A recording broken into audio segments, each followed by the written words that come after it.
berbicara soal otonomi khusus, maka yang pertama kita berbicara soal hak asasi manusia, dan yang kedua kita berbicara soal hak warga negara.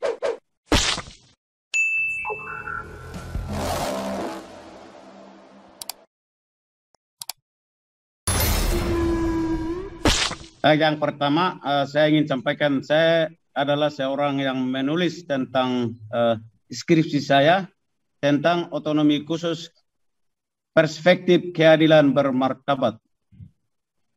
Dan dalam kajian saya memberikan dua posisi bahwa berbicara soal otonomi khusus, maka yang pertama kita berbicara soal hak asasi manusia, dan yang kedua kita berbicara soal hak warga negara. Oleh sebab itu, apa yang disampaikan oleh Bapak Ponto tadi merupakan bagian dari hak warga negara yang secara konstitusi menyatakan untuk mencerdaskan kehidupan berbangsa dan bernegara, agar supaya mereka bisa hidup sejahtera secara batin maupun secara sosial. Dalam hal ini soal pendidikan, soal ekonomi, soal pembangunan infrastruktur, soal pembangunan rumah sakit, segala macam itu hak warga negara yang oleh konstitusi diatur. Oleh sebab itu kita tidak bisa itu kemudian ditarik ke posisi hak asasi manusia. Yang kedua, persoalan apa yang disampaikan hasil kajian dari Kakak Markus Haluk merupakan persoalan hak asasi manusia. Walaupun yang lain ada hak warga negara ini, tetapi lebih pada hak asasi manusia yang berkaitan dengan hak politik, sipil politik, pelanggaran HAM atau pembatasan ruang demokrasi dan lain-lain. Itu merupakan bagian dari hak asasi manusia, ada yang dijamin oleh konstitusi dan negara bertanggung jawab untuk memberikan perlindungan itu. Tetapi faktanya secara data menyatakan itu, dan dalam kajian saya otonomi khusus perspektif keadilan bermartabat memberikan kesimpulan bahwa negara salah menggunakan kacamata melihat Papua. Karena apa yang menjadi hak warga negara itu dicampur adukan dengan politik sehingga kekacauan terjadi. Kemudian secara konstitusi sudah menyatakan segala persoalan yang berkaitan dengan urusan kewenangan khusus itu diturunkan dalam kebijakan desentralisasi militeris yang namanya otonomi khusus. Tetapi indikator kegagalan tadi yang Kak Markus sampaikan adalah yang paling terpengaruh adalah intervensi negara atau intervensi pemerintah pusat. Dalam hal ini adanya kecurigaan atau yang selama ini kita sebut ketidakpercayaan Jakarta terhadap Papua. Itu mengakibatkan dilema pembangunan atau menjalankan segala yang menjadi kewenangan di daerah. Sehingga otonomi khusus diintervensi, diawasi, dibayang-bayangi.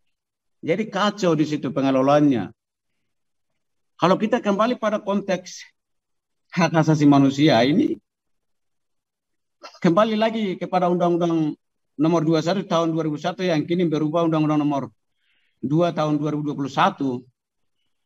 Dia lahir di latar belakangnya oleh persoalan politik, persoalan ideologi, persoalan kehendak rakyat untuk menentukan nasibnya sendiri. Maka kita lihat pada tahap MPR, tahap MPR 1, MPR 2 itu sudah jelas. Kemudian latar belakang dari atau bagian menimbang dari otonomi khusus itu sudah jelas menyatakan itu, sehingga otonomi khusus bukan lahir karena mengejar ketertinggalan pembangunan, bukan karena membangun jambatan, bukan karena membangun infrastruktur, jalan, dan lain-lain. Dia berdiri atau otonomi khusus lahir karena tuntutan politik. Maka jawaban yang harus direspon adalah apa yang menjadi komitmen negara, terutama indikator tadi. Ini kan tidak selesai.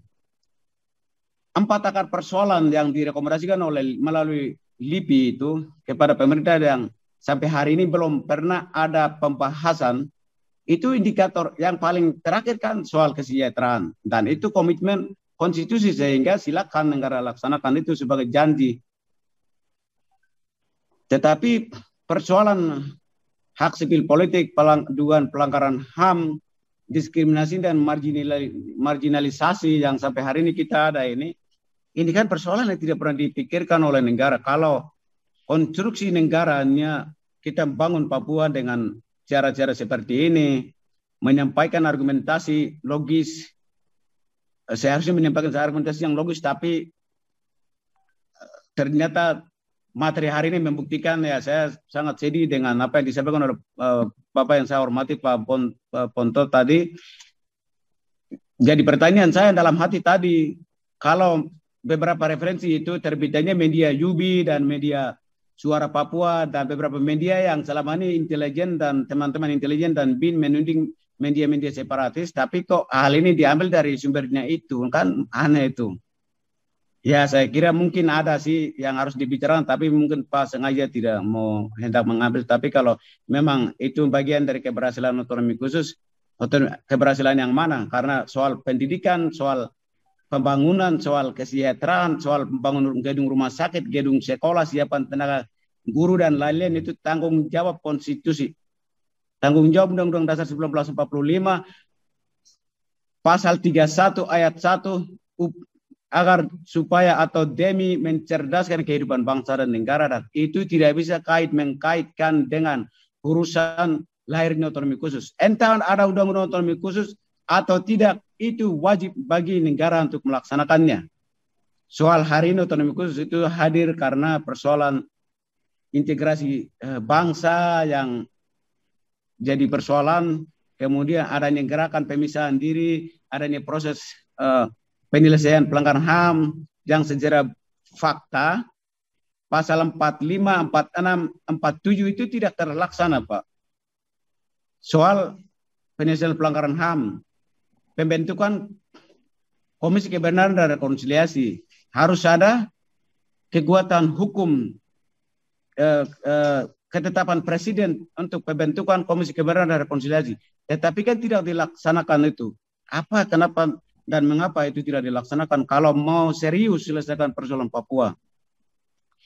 Jadi kalau memang hal seperti ini terus, dan Undang-Undang Nomor 2 tahun 2021 ini dilahirkan dalam konflik, dalam pertumpahan darah rakyat Duga, rakyat Intan Jaya, rakyat Puncak, rakyat Pegunungan Bintang, juga di Mei Barat. Ini ada dalam konflik bersenjata. Tanpa penyelesaian itu undang-undang disahkan. Saya kira nasib otonomi khusus jilid 2 atau Undang-Undang Nomor 2 tahun 2021 perubahan kedua atas Undang-Undang Nomor 21 tahun 2001 akan lebih buruk dari Undang-Undang Nomor 21 tahun 2001 sebelumnya. Sekian dan terima kasih. Terima kasih. Anda telah menyimak materi video ini sampai selesai. Kami berharap Anda bisa memberi masukan kepada yang lainnya melalui kolom komentar dari sudut pandang Anda yang berbeda. Komentar Anda akan memberikan edukasi atau bahan pertimbangan bagi generasi dalam memahami narasi atau sumber berita yang belum tentu sesuai dengan fakta.